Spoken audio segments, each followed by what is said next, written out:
Bonjour. Hello. Hola. Marhaba bikoum. Sur le fil, Le podcast d'actu de l'AFP. des nouvelles choisies pour vous sur notre fil info.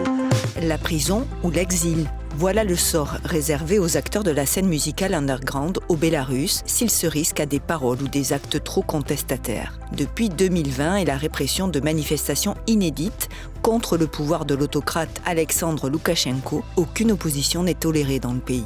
Et de nombreux musiciens ont été pourchassés pour leur soutien au soulèvement populaire ou leur opposition à l'invasion de l'Ukraine par la Russie. La scène musicale underground au Bélarus, notamment punk et rock, est historiquement liée à la contestation politique. Après la fuite massive des cerveaux créatifs, ceux qui restent au Bélarus tentent aujourd'hui de recoller les morceaux de la scène underground et d'offrir un exutoire à l'expression culturelle. Suivez-moi, je vous amène à l'un de ces concerts à Minsk, avec sur le terrain Thomas O'Callaghan et Robin Bjalon, un sujet préparé par Madeleine Deblic. Sur le fil.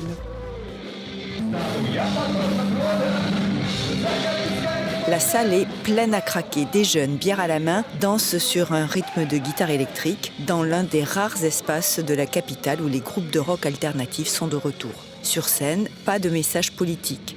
Et sur ce plan, le Bélarus a bien changé. Au début des années 1980, quand le pays faisait encore partie de l'URSS, le rock alternatif est à la mode.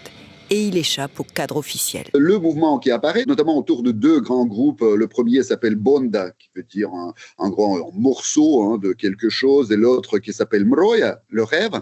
En fait, ces deux groupes commencent à produire de la musique en langue bélarusse et en le faisant en dehors du cadre officiel, parce que en fait, l'activité musicale sous le régime soviétique était encadrée. Ioannis Kryjanowski est enseignant-chercheur à Sciences Po Strasbourg. Il est spécialiste du rock contestataire au Bélarus. Il y a consacré un ouvrage qui lui a valu une condamnation à 10 ans de prison au Bélarus par contumace. Progressivement, il s'est avéré que cette scène a fait partie d'un mouvement plus large, qui était donc le mouvement pour la Renaissance nationale, qui commence vers le même moment, au début des années 80. Le caractère contestataire du rock national perd de l'ampleur avec la fin de l'URSS et la suppression graduelle de la censure. Mais il revient en force après l'arrivée au pouvoir de l'autocrate Alexandre Loukachenko en 1994, qui opère une sorte de re-soviétisation symbolique du Bélarus.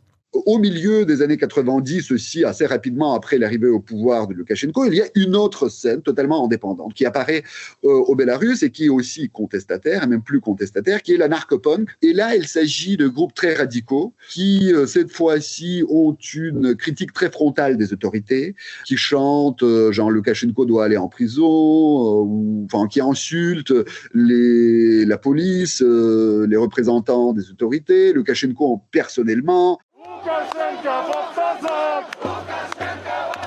En 2020, la réélection d'Alexandre Loukachenko avec officiellement 80% des voix déclenche un mouvement de protestation pacifique d'une ampleur sans précédent. Pendant des semaines, le pouvoir vacille et les groupes de rock national et d'anarcho-punk sont à nouveau au rendez-vous. Il y a des musiciens qui ont donné 80 concerts durant cette période pour des manifestants. Il y en a qui ont joué aussi donc dans les grandes manifestations, etc.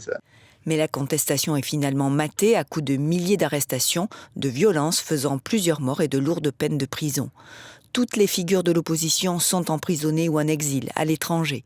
Après ce mouvement populaire, on commence vraiment à viser ces groupes d'une manière assez violente. Il y a des gens qui vont en prison, ils ne peuvent plus de toute manière jouer au Bélarus et la plupart de ces musiciens qui restent actifs, ils partent.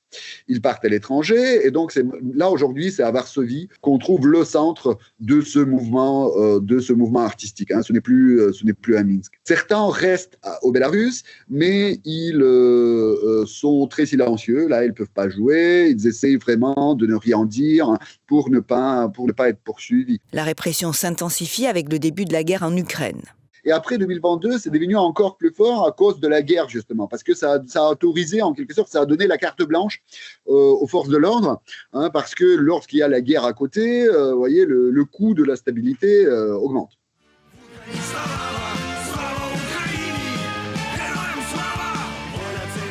Il ne reste qu'une poignée de groupes et ceux qui se positionnent contre l'invasion russe de l'Ukraine doivent aussi fuir le pays pour échapper à la prison. Le plus célèbre des groupes bélarusses, B2, ne peut plus se produire dans le pays ni en Russie et tourne à l'international pour un public d'exilés. Il y a 2 ans, c'était pratiquement impossible de faire des concerts au Bélarus. C'était très difficile. Il y avait un seul bar, je pense, qui le fait. Mais depuis peu, Minsk assiste à un retour de la scène musicale underground. Là, aujourd'hui, il y a 3-4 salles de concert qui peuvent faire des concerts rock. Parfois, il y a des week-ends où il y a plus d'un concert en même moment, ce qui est quand même assez nouveau. Et là, j'ai l'impression qu'il y a un développement justement de ce nouvel underground. Une équipe de l'AFP s'est rendue récemment dans l'une des rares salles de la capitale qui programme de nouveau des concerts de rock alternatif. Svetlana Ramonka est gérante et promotrice de la Fée du rock du Bélarus, une de ces salles. Les obstacles ne manquent pas, selon elle. En ce moment, c'est très difficile de maintenir ce secteur des clubs à flot. C'est compliqué d'un point de vue économique, c'est un gros investissement. Et les impôts sont élevés. La paperasserie est importante. Comme j'ai dit précédemment, il y a toujours un manque de moyens financiers et certaines limitations. Parler d'obstacles administratifs, c'est un euphémisme. Les autorités ont de facto droit de vie ou de mort sur les groupes, en leur accordant ou non l'autorisation de se produire. Ce département de la culture des autorités locales, de temps en temps, et de plus en plus dernièrement, il va vous demander la description de ce que vous allez faire, les textes des paroles, donc les textes des chansons, les enregistrements, pour évaluer le niveau artistique. Il arrive régulièrement que le département de la culture argue du mauvais niveau musical pour bannir des groupes qui s'opposeraient au pouvoir, selon le spécialiste. Et parfois, les organisateurs préfèrent s'auto-censurer plutôt que de prendre des risques. Dès que vous commencez à critiquer Loukachenko, rien ne va plus. Vous ne pouvez plus trouver une salle de concert parce que soit il y a autre chose là-bas, soit le directeur dit non, mais je peux pas, je vais pas, vous convenez pas, vous comprenez pourquoi.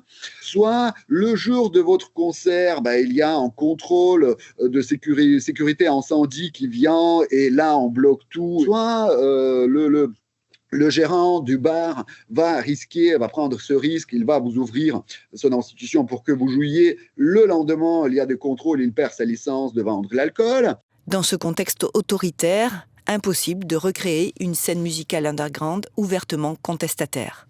La caractéristique pour moi de ce nouvel underground, sa différence par rapport à l'ancien, c'est qu'il n'y a pratiquement pas de groupe ouvertement politisé. Je pense que c'est un acte de résistance, mais ce n'est pas vraiment de la politisation, ce n'est pas de la résistance politique, c'est de la résistance culturelle. De la résistance culturelle qui permet à celles et ceux qui se noient dans la foule d'oublier un instant qu'ils ne vivent pas dans une société libre. À Minsk, mes collègues ont pu rencontrer aussi Gleb Gourami, un promoteur de concerts de 39 ans, qui semble valider cette analyse. Il en est persuadé, les soirées qu'il organise dans une discothèque de Minsk sont un exutoire pour la jeunesse de la capitale. Je pense que c'est la mission de la sous-culture, des rave parties, de la musique électronique en particulier qui est jouée dans notre salle. Elle aide beaucoup de gens de bien des façons. Et je l'ai constaté depuis 5 ans. Nous avons reçu, peut-être pas tout à fait des milliers, mais des centaines de mots de gratitude. Il préfère envisager l'avenir avec espoir, imaginant un monde dans lequel les artistes bélarusses pourront de nouveau se produire en Europe et inversement. Il a confié à notre collègue qu'il espérait qu'un jour ce mur invisible pourra tomber. Sur le fil revient demain, merci de nous avoir écoutés. Si vous avez aimé cet épisode, alors n'hésitez pas à vous abonner. Je suis Emmanuelle Bayon, à très bientôt.